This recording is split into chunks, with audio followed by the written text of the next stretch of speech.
Picture this. You are a young woman of about 15 to 16 years old, and you start working for a company called US Radium, where you get to paint dials all day. Now, you don't paint these dials with just any old regular paint, but with glow-in-the-dark, luminescent paint. On top of all that, you work decent hours, get paid well, work in a nice studio, and you get to socialize with your friends all day. What could be better than that? All is well until one day you start breaking out in pimples and start suffering from immense pain in your mouth. You go to the doctor and the dentist and find out that you have radium poisoning from your job. How great is that job now? Throughout this episode, I'm going to explain the experiences of women who worked as dial painters for US Radium and their pursuit of justice after they found out they were being poisoned. Tune in so I may show you further evidence that these women worked in dangerous fields, where I will show you what their jobs were like and even the lasting impacts their jobs had on their health. Radioluminescence and radioluminescent paint had been in use since before World War I started in 1914.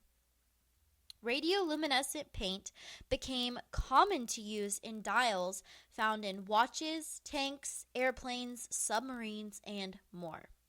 Because timepieces, i.e. the old stopwatches, but they were pretty and made with nice materials, they were too hard to fetch out of someone's pocket when they were crawling in the trenches or moving about in tanks, subs, and airplanes. So glow-in-the-dark watches were highly sought after for soldiers to wear. People knew of the potential dangers of radium, but did not heed the warnings put out by scientists until it was too late. A factory in Orange, New Jersey called US Radium, or also Radium Luminous Materials Corporation, was a top employer of dial painters and radium extractors during World War I.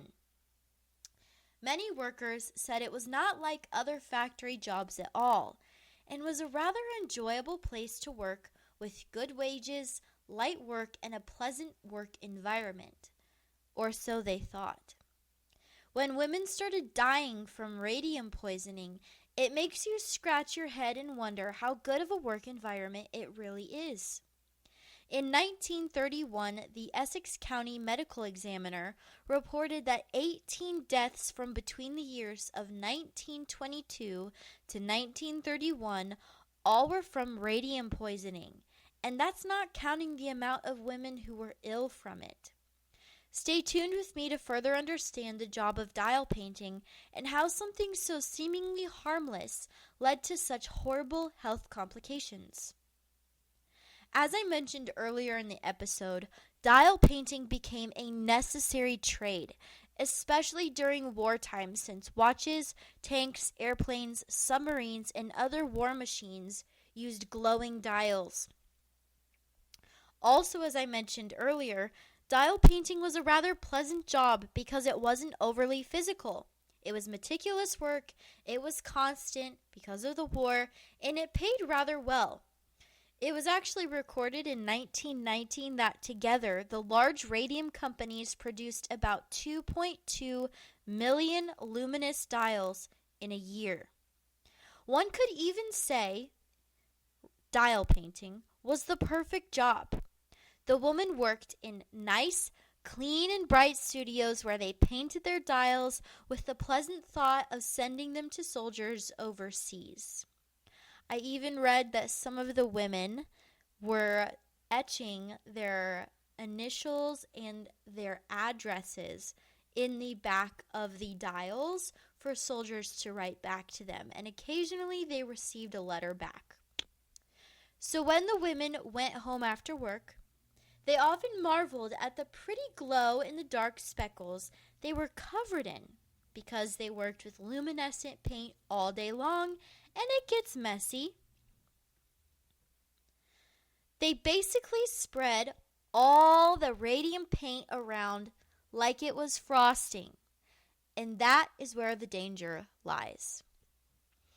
When dial painting, in order to get a more precise result, women would take the brush, put it between their lips, and lick it and spin it to get a sharper point. This technique is called lip pointing, commonly used in the painting of porcelain dishes in China. Irene Rudolph, an instructor of dial painting and cousin to Catherine Schaub, taught dial painters how to do this technique. But Irene and Catherine both started to break into pimples all of a sudden, like many of the other dial painters. And yes, while they started working for the company in their teenage years, they were a couple years into their career, and they were no longer teenagers. Why were they breaking out? So, women, both of these women and others, visited their dentists and doctors because not only were they breaking out in pimples like teenagers, but they were experiencing severe gum and tooth pain.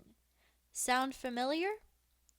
The dentists and doctors all shared similar concerns after examining the women because they had seen this before in other patients. And also the symptoms were too reminiscent of an industrial disease that had occurred previously. We talked about it. Remember? Phossy jaw. Did you know that phosphorus poisoning, phossy jaw, and radium poisoning are actually incredibly similar? No? Well, you do now. Many of the doctors and dentists who examined the women complained of breakouts and tooth pain, and they asked them if they had worked with phosphorus because their exposed mouth bones from the open sores were luminescent, and not in the good way. Those with radium poisoning started to experience symptoms like we saw with phossy jaw. Toothaches, pus-filled infections in the jaw, glowing bones, and all signs started pointing back to phossy jaw. Unfortunately, death was common when people started getting both phossy jaw and radium poisoning. And also, the signs were pointing back to their occupations, and this began to concern workers, and rumors started swirling. Companies, fearing litigations and suits, assured their workers that all was well and kept encouraging them to do a good job in their dial painting. They even, to make the women feel more comfortable, got them clean bowls of water to rinse their brushes off in before they went about lip pointing. But this did not make it any better. Once doctors in the area started to get a constant flow of women coming to them with the same health concerns and the same jobs and workplaces, concerns heightened and reports were made to the health department in New Jersey. It took 3 separate investigations into the company, the last push being made by the Consumers League, in order for the state of New Jersey to recognize the dangers lurking behind the doors of radium companies.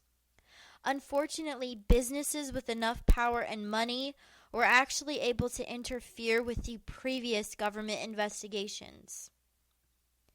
Women like Irene passed away from radium poisoning because a company put their needs of profit above the duty they had to protect their employees. Catherine Schaub, Irene's cousin, also affected by radium poisoning, worked after her cousin's death to carry out suits against the company, responsible for not only the death of her cousin but also of her friends. A majority of the dial painters were young women who had yet to start families and have a normal life. Imagine what they could have accomplished had their lives not been taken from them at such a young age. Companies like US Radium and even Bryant and May let workers die, all from very similar conditions, for the sake of profit. Again, women in industry work so hard for the companies that employed them, but many ended up losing their lives over this loyalty. While the Radium girls may have better pay and working conditions than the Match girls, their results really were no better. Now, I just covered 2 industrial jobs, both one before the war and one during the war. So, one before the war, one during the war. They both had hidden dangers lurking for the women who worked there. The last case I present to you will quite literally blow your mind.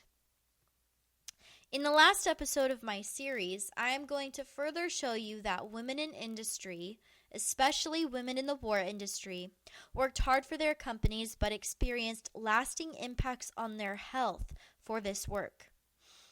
In this last episode, I'm going to discuss what working in the war industry was like for the Canary Girls, or also known as the munitionettes, who worked in explosive manufacturing. I also wrap up my research and my position in this last episode. So stay tuned for some dynamite content.